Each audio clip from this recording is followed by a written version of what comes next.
Grandpa Joe had been looking forward to our annual fishing trip for months. Every summer since I was 10, we'd pack up his ancient pickup truck with fishing rods, tackle boxes, and enough snacks to feed a small army, then head up to Silver Lake for a week of peaceful fishing and storytelling. This year was special.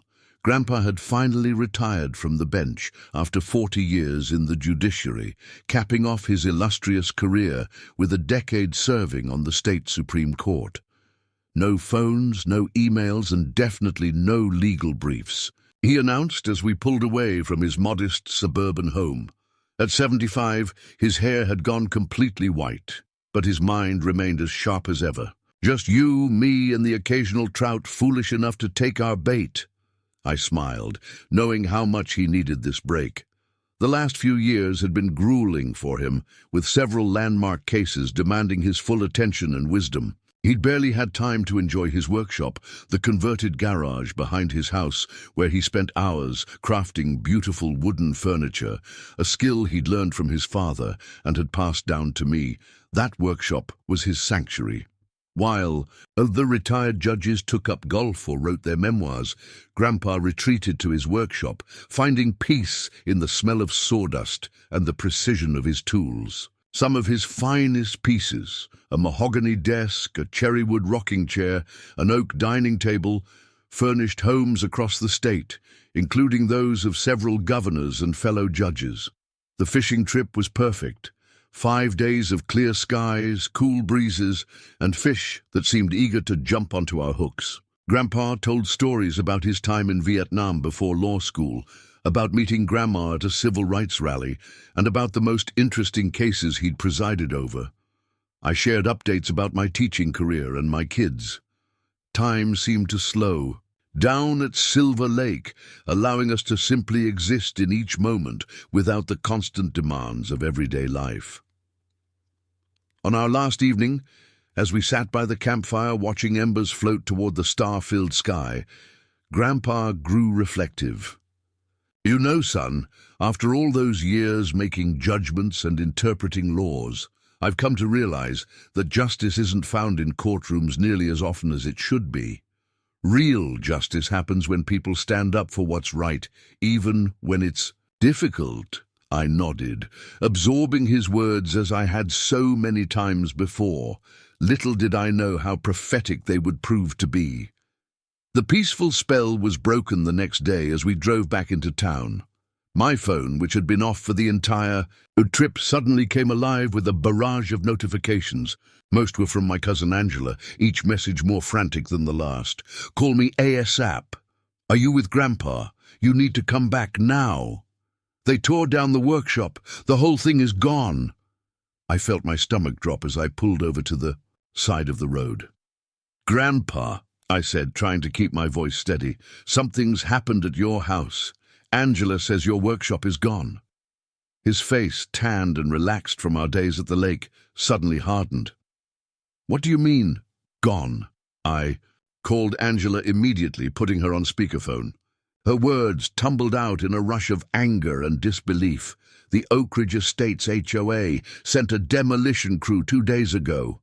They tore down Grandpa's entire workshop. Everything's gone.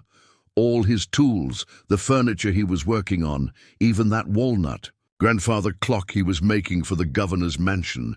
They just showed up with bulldozers and flattened it." Grandpa's hands gripped the dashboard, his knuckles turning white. "On what grounds?" he asked, his judicial training immediately focusing on the legal basis. "They claim it violated some new architectural guidelines they passed last month. Something about accessory structures detracting from neighborhood aesthetics. We tried to stop them, but they had some kind of emergency removal order, said the structure was unauthorized and hazardous." "Unauthorized?" Grandpa's voice was dangerously quiet. "That workshop has been there for 30 years. It was built with every permit required by the county." I looked over at my grandfather, expecting to see devastation. Instead, I saw something I recognized from news footage of him delivering his most significant court opinions, a calm, focused determination that meant someone had made a very serious mistake. "Angela," he said, his voice leveled despite the circumstances, Take pictures of everything, don't let anyone remove the debris, and find out who signed that demolition order. As I pulled back onto the road, driving faster than before, Grandpa stared straight ahead. 50 years of legal experience were already calculating angles, precedents, and strategies. They picked the wrong workshop to bulldoze, he said quietly. And they certainly picked the wrong man to cross. The destruction was worse than I'd imagined. Where Grandpa's workshop had stood for 3 decades, there was nothing but splintered wood, crushed tools, and memories reduced to debris. Yellow caution tape circled the perimeter like a crime scene, which in many ways it was.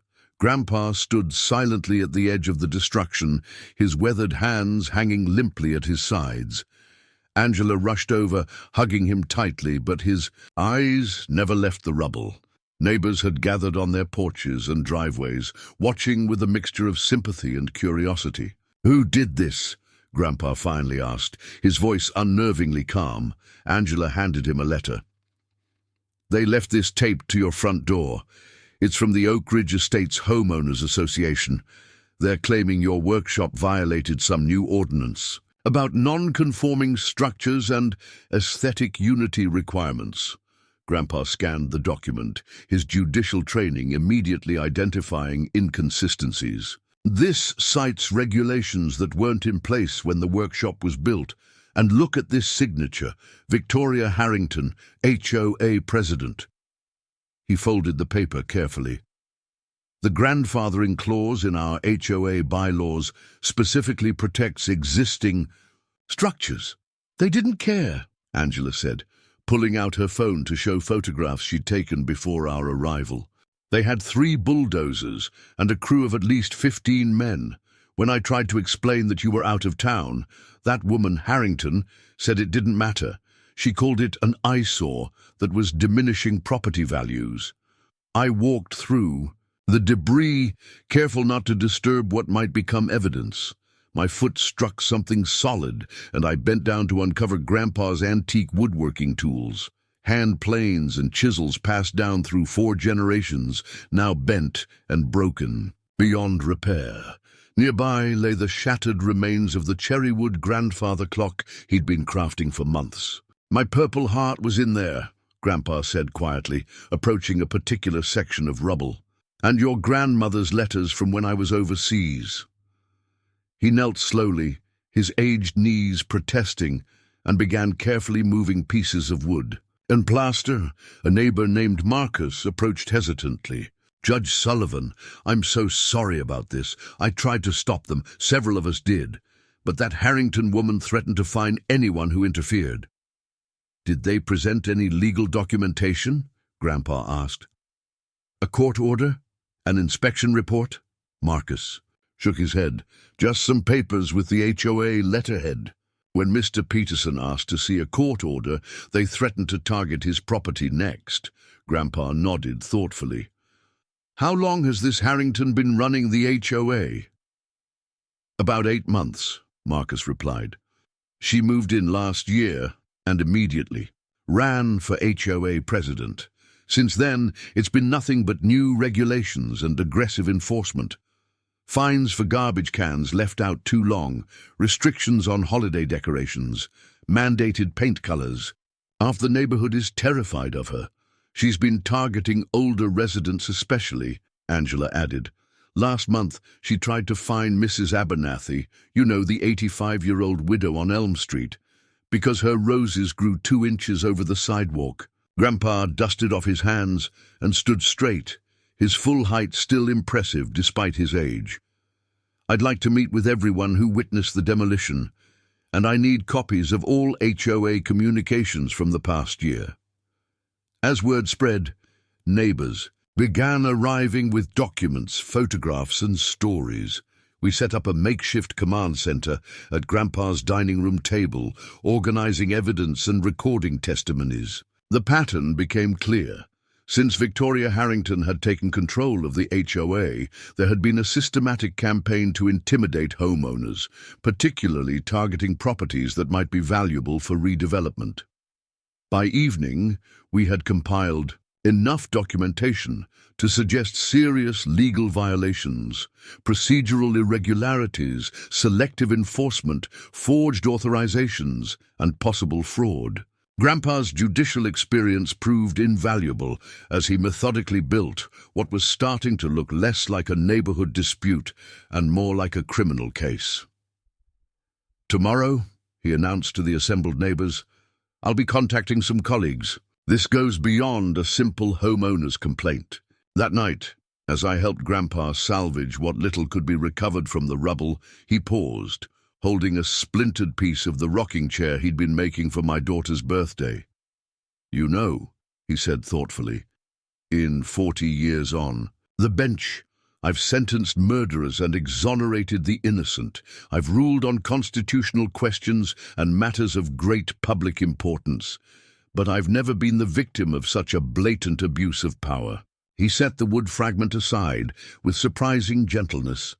"They have no idea who they're dealing with." The next morning, Grandpa made 3 phone calls, one to the state attorney general, a former clerk of his, one to the county prosecutor, whom he had mentored, and one to a prominent investigative journalist who had once covered his most famous cases. By noon, the wheels of justice had begun to turn, not in the slow, measured pace of normal legal proceedings, but with the swift momentum that only a respected jurist with 40 years of connections could command. "Now," he said, putting on the tie he usually reserved for court appearances, "let's pay Ms. Harrington a visit." The Oak Ridge Estates HOA office occupied a small building near the neighborhood entrance, a pristine white colonial with a polished brass plaque and meticulously maintained flower beds. As Grandpa and I approached, I could sense his calculating. Every detail, from the recent renovations to the luxury cars parked in reserved spaces. "Those improvements weren't in last year's budget," he murmured. "Let's see where the money came from." The receptionist looked up as we entered, her practiced smile faltering when she recognized Grandpa. Few people in the state wouldn't know Justice Joseph Sullivan's face from newspapers and televised rulings. Before she could speak, the door into the inner office swung open, revealing a trim woman in her 40s with an expensive haircut and a custom-tailored suit. "Judge Sullivan," Victoria Harrington said, her voice honey-sweet but eyes cold as winter. "What an unexpected honor. I've been meaning to express our condolences about your workshop situation." Grandpa smiled, not his warm, genuine smile that crinkled the corners of his eyes, but the tight, controlled expression I'd seen in photographs when he was about to issue a difficult ruling. "Ms. Harrington, I believe we have some matters to discuss regarding your authority to demolish a legally permitted structure on my property." She gestured toward her office with manicured confidence.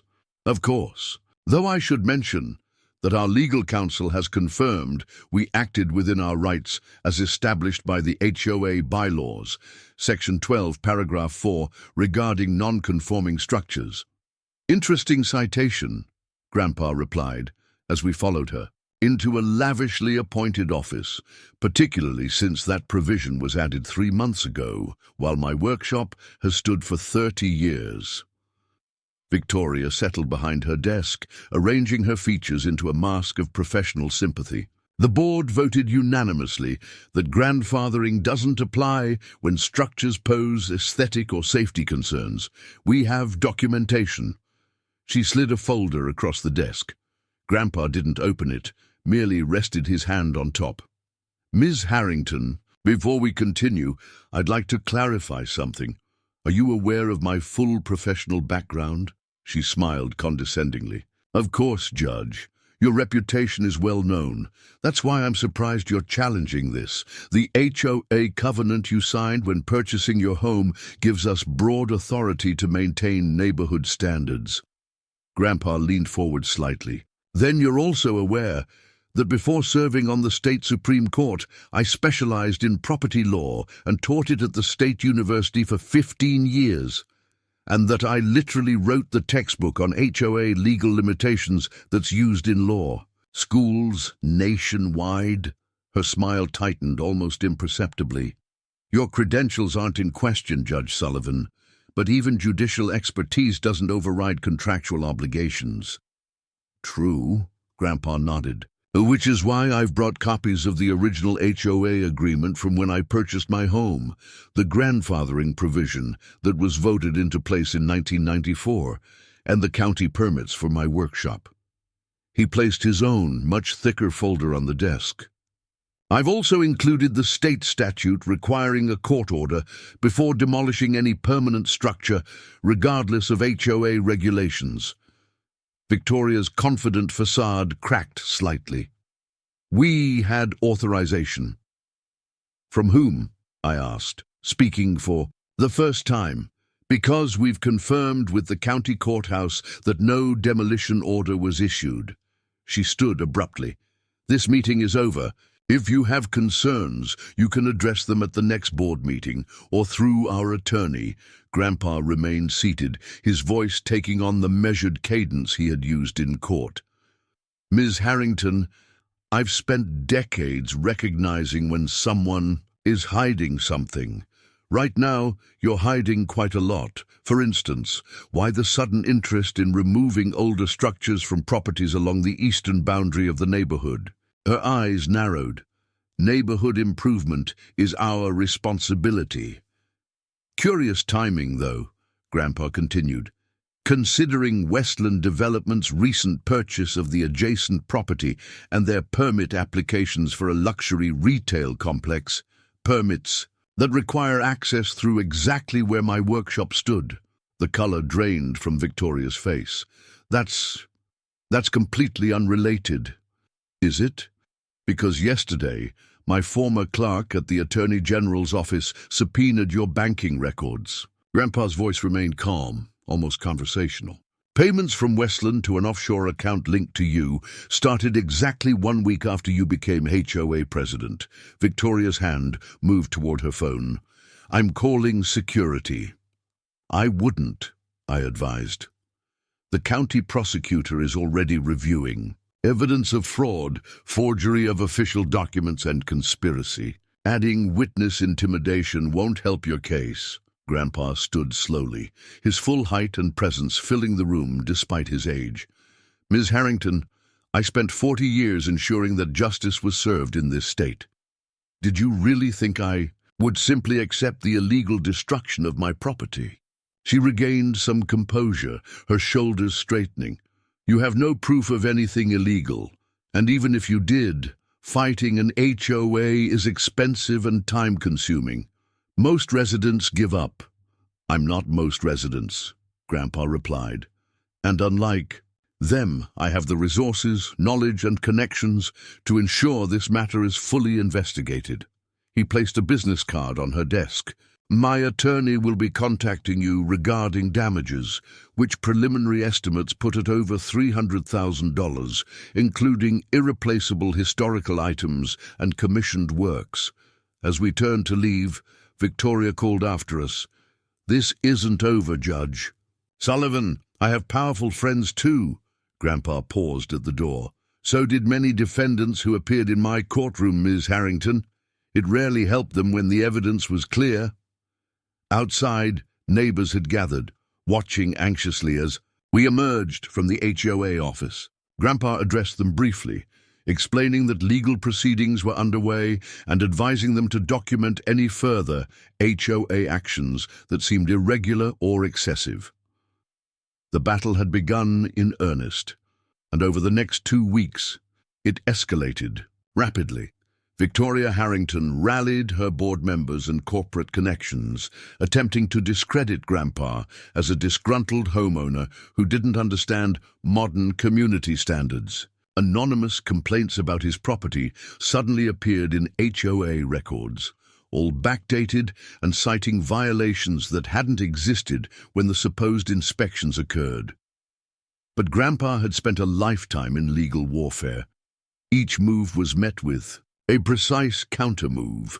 When the HOA's attorney sent a cease and desist letter, Grandpa's legal team responded with evidence of forged documents. When board members claimed they'd voted unanimously for the demolition, Grandpa produced recordings from 3 members admitting they'd never been consulted. The turning point came when the investigative journalist Grandpa had contacted published a scathing exposé linking Victoria Harrington to similar schemes in 2 other communities, complete with evidence of kickbacks and property values that mysteriously plummeted before being purchased by development companies connected to HOA board members. As public outrage grew and legal pressure mounted, board members began distancing themselves from their president. 2 resigned outright, submitting sworn statements about being misled. Victoria's powerful friends suddenly became harder to reach as her legal jeopardy became apparent. In every case, Grandpa told me as we reviewed the latest developments, there comes a moment when the guilty party realizes they've lost. For Ms. Harrington, that moment arrives tomorrow. The emergency HOA meeting was scheduled for 7 p.m. in the community center, but by 6:15, the parking lot was already filled to capacity. Residents who had previously avoided HOA conflicts out of fear or apathy now arrived in droves, energized by the revelations in the press and the prospect of witnessing Victoria Harrington's downfall. News vans from 3 local stations parked along the street, their satellite dishes extending skyward like mechanical flowers seeking light. Grandpa arrived precisely at 6:45, dressed in the dark grey suit he had worn for his most important Supreme Court decisions. His calm demeanor contrasted sharply with the buzzing anticipation that filled the room. Angela, Marcus, and several other neighbors had saved us seats in the front row, directly facing the long table where the remaining HOA board members sat nervously shuffling papers. At 7:05, Victoria Harrington entered through a side door, flanked by 2 men in expensive suits, her attorney, and based on the lapel pin he wore, a representative from Westland Development. The hushed conversations died instantly as she took her seat at the center of the table, arranging her materials with mechanical precision while avoiding eye contact with the audience. "I call this emergency meeting of the Oak Ridge Estates Homeowners Association to order," she announced, her voice hollow yet controlled. "We have several items on the agenda, beginning with point of order," called a woman 3 rows behind us. It was Eleanor Diaz, a retired paralegal who had lived in the neighborhood for 25 years. According to our bylaws, any emergency meeting must first address the reason for its emergency status. Victoria's jaw tightened almost imperceptibly. The board called this meeting to address recent misunderstandings regarding HOA enforcement actions. Misunderstandings. Marcus stood, his voice resonating with indignation. "You demolished a legally permitted structure without proper authorization or notification. That's not a misunderstanding. It's destruction of property." Murmurs of agreement rippled through the crowd. Victoria's attorney leaned over, whispering urgently in her ear.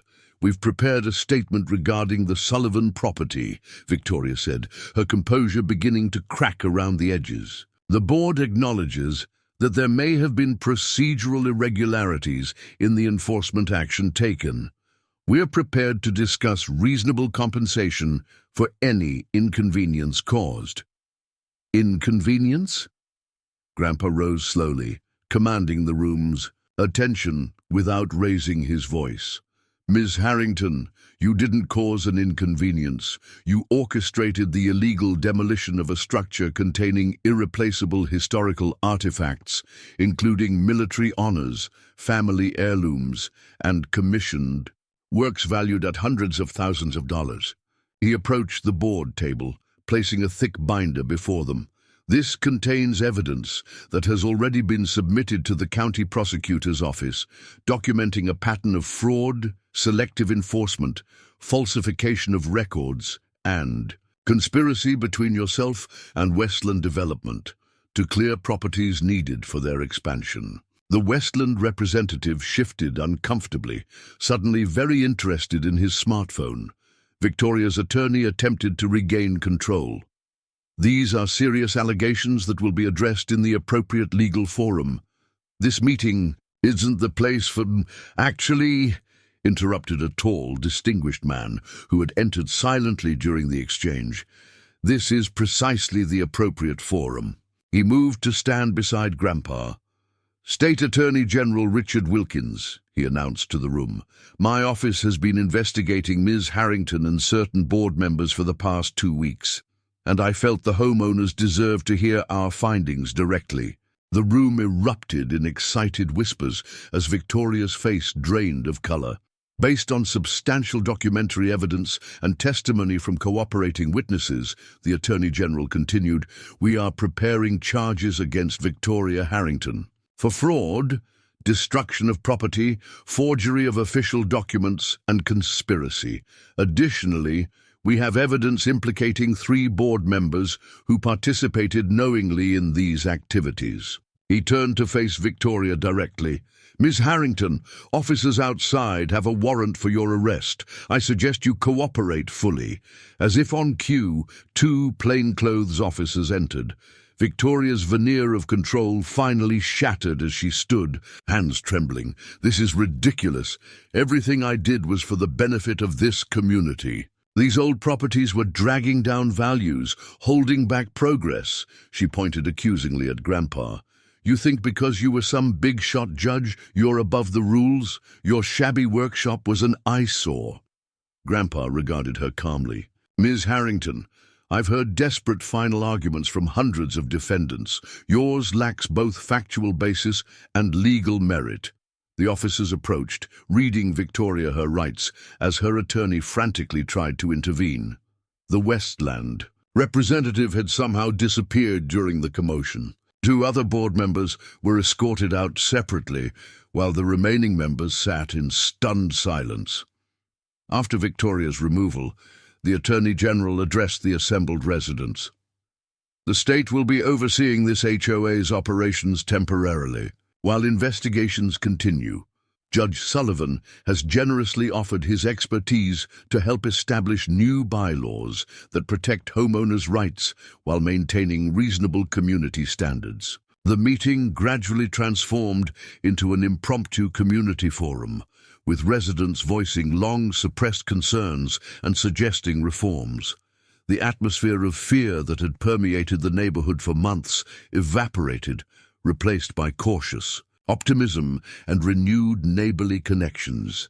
3 months later, Grandpa stood in the sunshine, surveying the foundation of his new workshop. The structure taking shape was larger and more modern than its predecessor, featuring abundant natural light and space for teaching woodworking classes to neighborhood children. The county had fast-tracked his permits, and neighbors had volunteered labor and materials to support the rebuild. It's going to be even better than before, I observed, helping him unpack a shipment of new tools. Grandpa nodded thoughtfully. You know, when I was on the bench, I saw justice as something delivered, through verdicts and sentences. But this, he gestured toward the neighbors working together, the children watching eagerly as the workshop took shape. This is what real justice looks like, not just punishment for wrongdoing, but restoration and improvement. The aftermath of Victoria's arrest had revealed the full extent of her scheme. Working with Westland Development, she had planned to systematically eliminate properties that interfered with a proposed access road to their new commercial complex. The demolition of Grandpa's workshop had been just the beginning. 6 other homeowners had been targeted next, mostly elderly residents unlikely to put up much resistance. Instead, the scandal had derailed Westland's development plans entirely. The company now faced its own legal troubles, including allegations of bribery and fraud. The property adjacent to our neighborhood had been acquired by the city and was being transformed into a public park, with Grandpa serving as an advisor. On the planning committee, the HOA itself had undergone a complete transformation. The new board, elected by overwhelming resident participation, focused on community building rather than rigid enforcement. Monthly meetings became social gatherings with potluck dinners. A community garden replaced the ostentatious landscaping. At the entrance, the once feared HOA office now housed a library and community resource center. On a cool autumn evening, as Grandpa put the finishing touches on a wooden sign for the new workshop, he received a letter from the State Bar Association. They had created a new annual award in his name, the Justice Sullivan Community Legal Service Award, recognizing attorneys who helped homeowners fight against HOA overreach and predatory development practices. Not bad for a retired old judge, he chuckled, showing me the letter. That weekend, we hosted a grand opening celebration for the completed workshop. Nearly every family in the neighborhood attended, along with the Attorney General, several of Grandpa's former colleagues from the Supreme Court, and a group of military veterans he had invited from the local VFW post. The governor herself arrived to present Grandpa with a special commendation for his lifetime of service to justice, both on and off the bench. As children explored the workshop, fascinated by the tools and the projects Grandpa had started for them, he gathered everyone around the central workbench. On it stood a beautiful cherrywood grandfather clock, a recreation of the one destroyed in the demolition. This workshop, he announced, his voice strong despite his age, is more than just a place for making furniture. It's a reminder that justice isn't confined to courtrooms. It lives in communities where people stand together against abuse of power. He unveiled a plaque beside the door, inscribed with words that would become the workshop's motto and, eventually, the neighborhood's guiding principle: justice builds more than it destroys. As the sun set on our transformed community, with neighbors lingering to share stories and make plans for future projects, I watched Grandpa showing a young girl how to sand a small wooden toy. His hands, still strong and steady, despite all they had been through, guided hers with patient wisdom. Victoria Harrington had seen only an old man's workshop, an obstacle to be bulldozed for profit. She never realized she was attacking the very embodiment of justice itself, not just in Grandpa's professional history, but in his deep understanding that true justice isn't about tearing things down. It's about building something better in their place.